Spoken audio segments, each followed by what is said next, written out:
बिस्मिल्लाहिर्रहमानिर्रहीम। Welcome back to my YouTube channel English study notes. आज की इस वीडियो में हम जॉन कीट्स की ओड टू ऑटम की समरी को डिस्कस करेंगे। So let's start. Other poets sing songs of spring and ignore the charm of autumn. दूसरे शायर तो मौसम बहार के गीत गाते हैं लेकिन मौसम ख़ज़ा की खूबसूरती को भूल जाते हैं। But Keats who seize beauty in almost all things Singh songs of the beauty and charm of autumn also. इसके बरअक्स कीट्स जिसे हर चीज़ में खूबसूरती नज़र आती है, खिज़ा की खूबसूरती और कशिश के गीत भी गाता है। Usually autumn is regarded as the prelude to winter.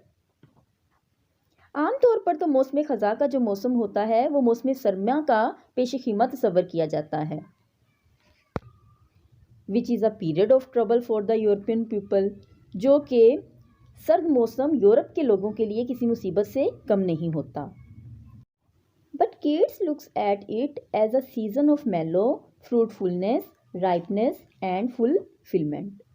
लेकिन कीट्स के लिए खिज़ा का ये मौसम फलों को पकाकर मीठा करने और उनकी तकमील का मौसम है। But personified autumn is at work in early autumn, at rest during high autumn and the pleasant sights and sounds of the late autumn। अब मौसम ख़ज़ा के शुरू में इंसानी शक्ल में, यानी कि इसको पर्सोनिफाई किया गया है इंसानी शक्ल से ऑटम को। अब मौसम ख़ज़ा के शुरू में इंसानी शक्ल में ख़िज़ा अपने काम में मसरूफ़ नज़र आती है, दरमियान में ये कुछ आराम करती हुई दिखाई देती है और आखिर में ख़िज़ा के मौसम के दिलकश नज़ारे दिखाई देते हैं और खुशगवार आवाज़ें सुनाई देती हैं। In the first stanza, autumn is described as an intimate friend of the sun to bring fruits to a state of perfect ripeness and causing the late flowers to bloom।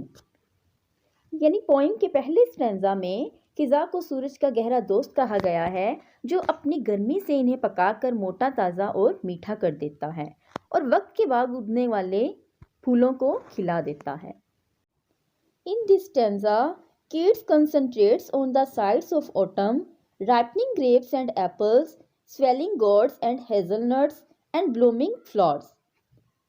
Keats इस stanza में मौसम ख़ज़ा के नज़ारों, पकते हुए अंगूरों और सेबों, फलते फूलते पेठों और हेज़लनट और खिलते हुए फूलों का जिक्र करता है।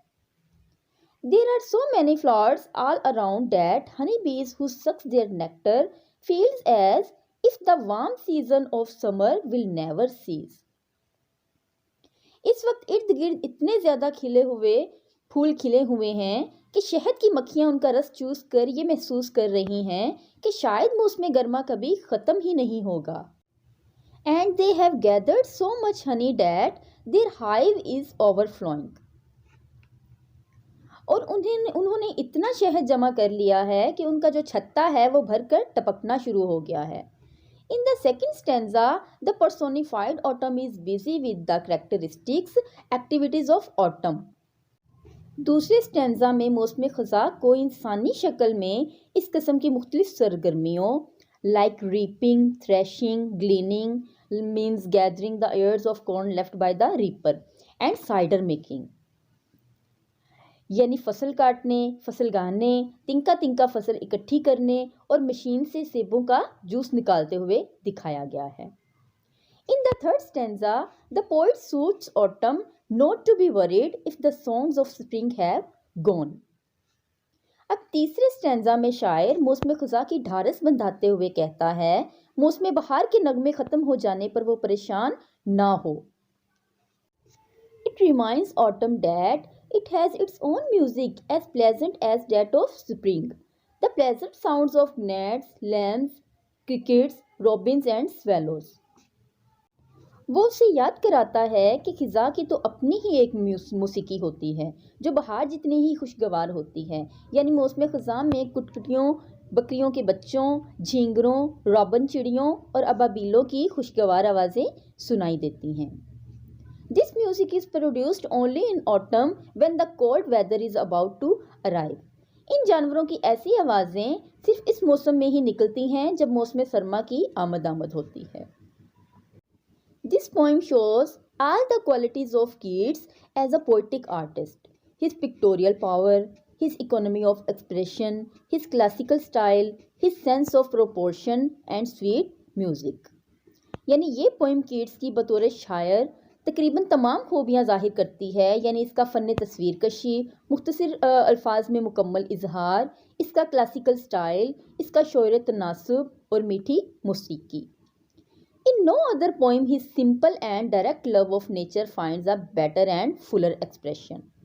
कीट्स ने फितरत से जितनी सादा और बराह रास्त मोहब्बत इस नज़म में ज़ाहिर की है, इस पोइम में ज़ाहिर की है, वो किसी और में नहीं की। Harold Bloom calls it one of the subtlest and most beautiful of all Keats' odes and is close to perfect as any shorter poem in the English language। Harold Bloom कहता है कि कीट्स की ये नज़म इसकी नफीस तरीन और खूबसूरत तरीन नज़मों में से एक है और उसे इंग्लिश ज़ुबान की इन मुख्तसर नज़मों में शुमार किया जाता है जो हुस्न तकमील के करीब तरीन हैं। हमारी आज की ये वीडियो यहाँ ख़त्म होती है। मिलते हैं नेक्स्ट वीडियो में एक नए टॉपिक के साथ। तब तक के लिए अल्लाह हाफिज़।